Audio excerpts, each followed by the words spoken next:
The ticket. He never wrote. Rain came down in sheets, turning the streets into silver ribbons that twisted under the streetlights. Officer Daniel Reeves had been on the force for 22 years, long enough to know that storms often brought trouble, slick roads, fender benders, impatient drivers trying to shave minutes off their trip home. His patrol car idled at the corner of Maple and Thirds when a blur of dull red cut across his windshield. A sedan, pushing far above the speed limit, splashed water onto the sidewalk like it was trying to outrun the weather itself. Reeves flicked on his lights. The car hesitated for a heartbeat before pulling to the shoulder. Through the rain-streaked glass, Reeves saw the driver's silhouette. A man in his mid-30s, shoulders hunched, gripping the wheel like it was the last thing tethering him to the earth. Reeves stepped out, the rain instantly soaking through his uniform. Approaching the car, he noticed the taillight was cracked, and the back bumper bore the weary scuffs of years gone by. The driver rolled down his window, and the faint smell of damp clothes and stale coffee drifted out. "Evening," Reeves began, his voice carrying both the authority of the badge and the weight of the storm. "Do you know how fast you were going?" The man swallowed hard. "Yes, sir. I'm sorry. I wasn't paying attention." His voice was steady, but there was something frayed at the edges, like a rope pulled too tight for too long. Reeves shined his flashlight inside.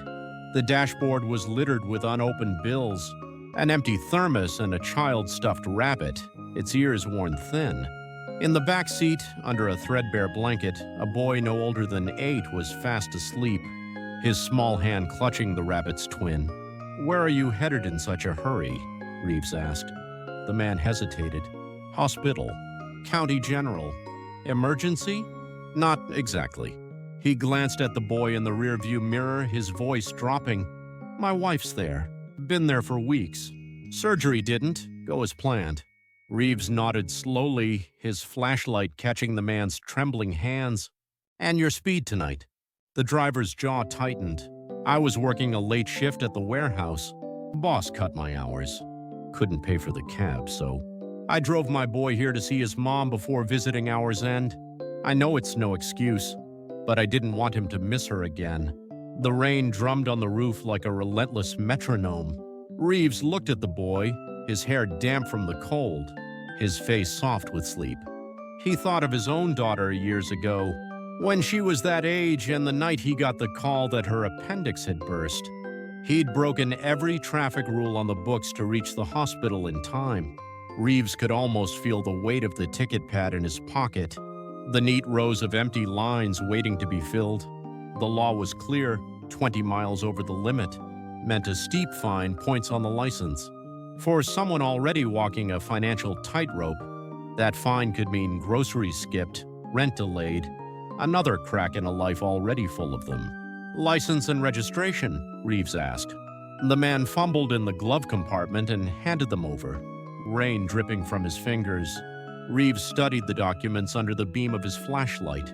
Everything checked out. No priors, no unpaid tickets, just a man who'd been going too fast on the wrong night.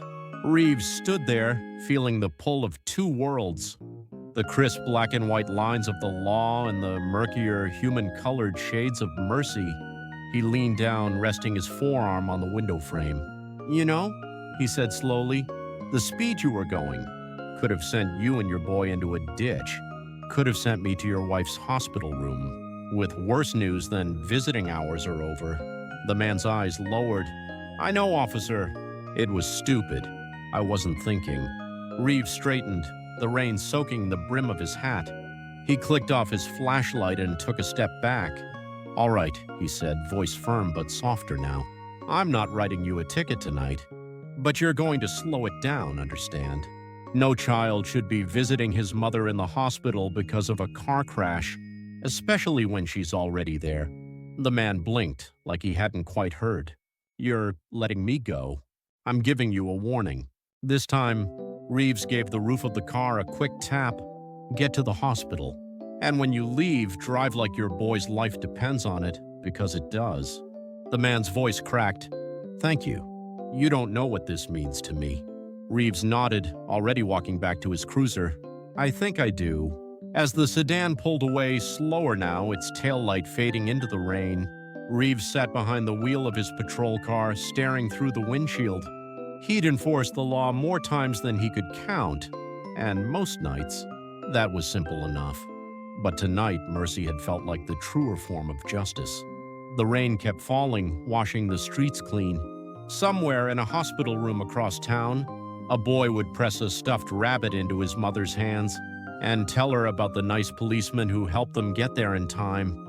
And Reeves would be out here, driving the wet streets, carrying the quiet knowledge that sometimes the ticket you don't write is the one that matters most.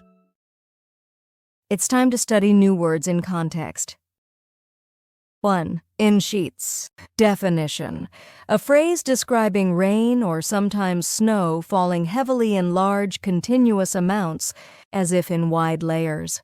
Example, the rain came down in sheets, making it impossible to see more than a few feet ahead. 2. Fender benders. Definition. Minor car accidents, usually involving slight damage to the vehicles and no serious injuries. Example, the icy road caused several fender benders during the morning commute. 3. Shave minutes off. Definition. To reduce the amount of time something takes, often by acting quickly or cutting steps. Example, taking the highway might shave minutes off your trip, compared to using local roads. 4. Flick on. Definition. To turn something on quickly with a small, light movement, often using a switch or button. Example, she flicked on the desk lamp and began reading her book. 5. For a heartbeat. Definition. For a very short moment, almost instantly. Example, for a heartbeat, he thought he saw someone standing in the shadows. 6. Tethering. Definition. Holding or tying something in place, often with a rope or cord in a figurative sense. It means keeping someone emotionally or mentally connected. Example, the child clung to his mother's hand, as if it were the only thing tethering him to safety. 7. Scuffs. Definition. Marks or scratches caused by rubbing against a surface. Example, his shoes had scuffs from years of walking on rough pavement. 8. Be frayed at the edges. Definition. Literally, to have threads coming loose from the edge of fabric. Figuratively, to be worn out, stressed, or weakened. Example, after weeks of working overtime, she was starting to be frayed at the edges. 9. Threadbare. Definition. Worn down so much that the threads show can also describe something old, thin, or lacking substance. Example, he wrapped himself in a threadbare blanket that had been in the family for years. 10. Relentless. Definition. Never stopping or giving up, persistent and intense. Example, the relentless wind made it difficult to walk along the shore. 11.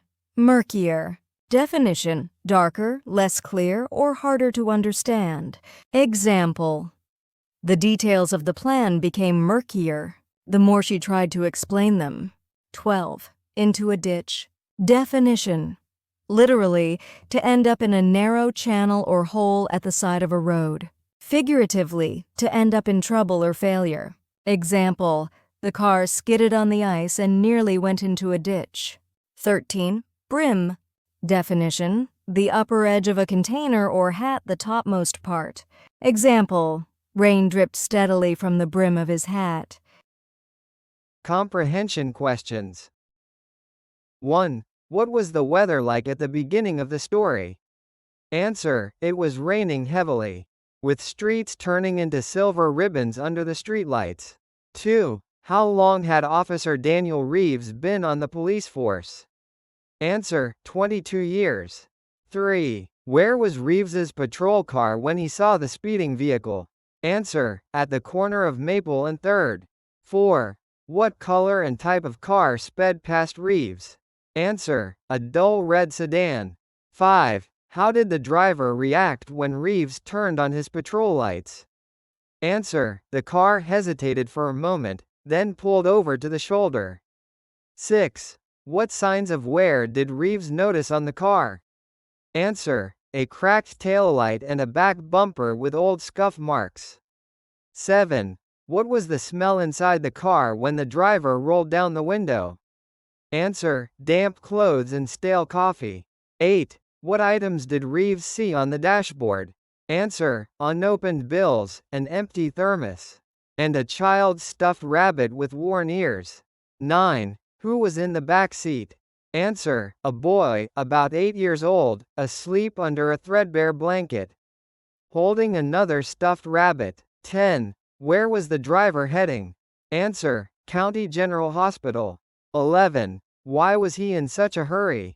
Answer: his wife had been in the hospital for weeks after surgery went badly, and he wanted his son to see her before visiting hours ended. 12. What personal memory did Reeves recall? Answer: the night his daughter's appendix burst, when he broke traffic rules to reach the hospital in time. 13. What penalty did the law require for driving 20 miles over the speed limit? Answer: a steep fine and points on the driver's license. 14. What did Reeves ultimately decide to do? Answer: give the driver a warning instead of a ticket, telling him to slow down. 15. What is the main theme of the story? Answer: mercy can sometimes be a truer form of justice than strictly enforcing the law.